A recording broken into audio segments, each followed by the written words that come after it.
Il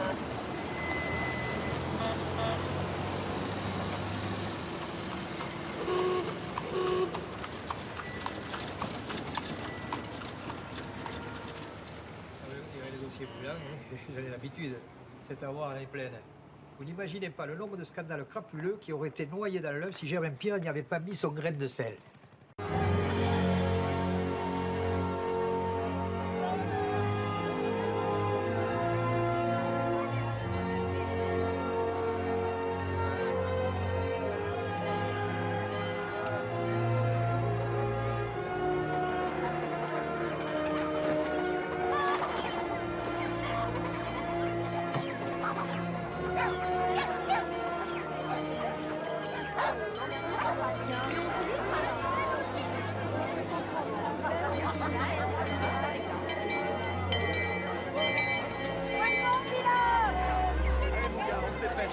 Excusez-moi, le Digorde.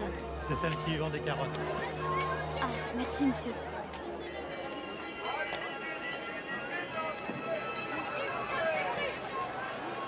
Elodie Gorde? Ouais. Tenez. Je ne connais pas. Et c'est lequel, celui que vous connaissez pas? Ce serait pas celui-là par hasard? Pourquoi Bastoche et Biscotte sont fâchés? C'est à cause de vous. Allez-vous-en, j'ai rien à dire. Non, mais je veux juste savoir. Laissez-moi. Ils se sont retrouvés pour la dernière fois à Bingo Crépuscule. Et mon fiancé était là aussi. Avec Bastoche. Dans cette tranchée de merde. Et je veux comprendre. Je veux comprendre. Je veux comprendre.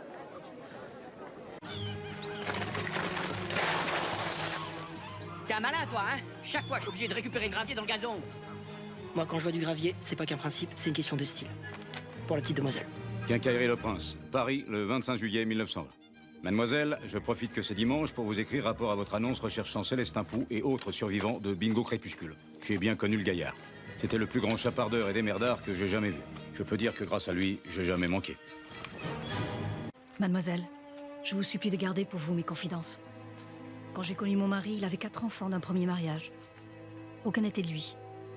Par amitié, il avait épousé une jeune veuve tuberculeuse, d'origine polonaise comme moi, et reconnu ses enfants avant qu'elle meure. Moi-même, j'étais fille-mère d'une petite de 3 ans. Quand on s'est mis ensemble, il s'est retrouvé le père d'une famille de 5 enfants, alors que pour sa part, il pouvait pas en avoir du tout.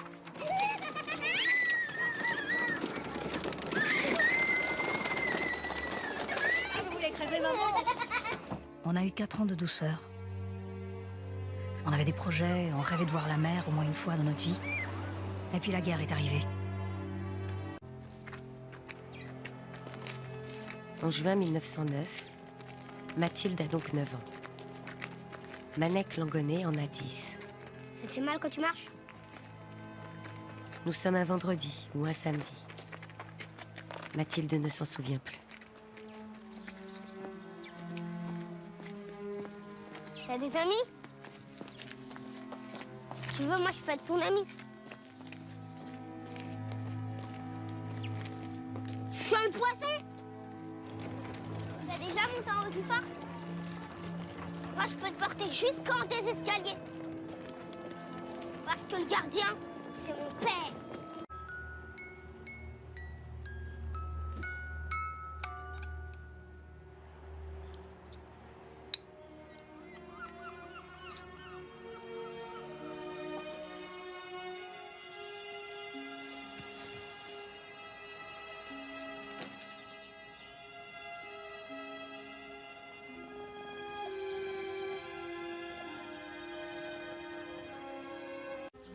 Dans ce qu'elle appellera plus tard l'expédition de Millet, le soleil, le ciel et toute la nature sont avec elle.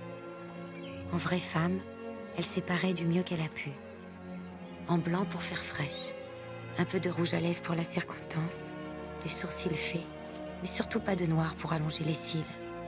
Elle sait ce que ça donne quand on craque.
Ça te fait mal quand tu marches?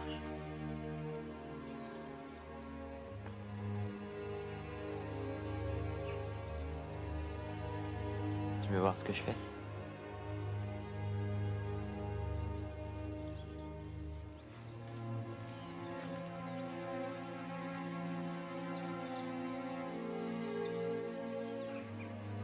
Je te montrerai tout à l'heure, j'ai pas tout à fait fini.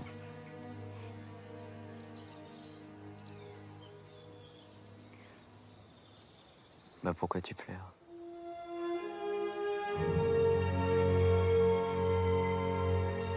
Et Mathilde s'adosse bien droite sur sa chaise, croise les mains sur ses genoux et le regarde. Dans la douceur de l'air, dans la lumière du jardin, Mathilde le regarde. Elle le regarde. Elle le regarde.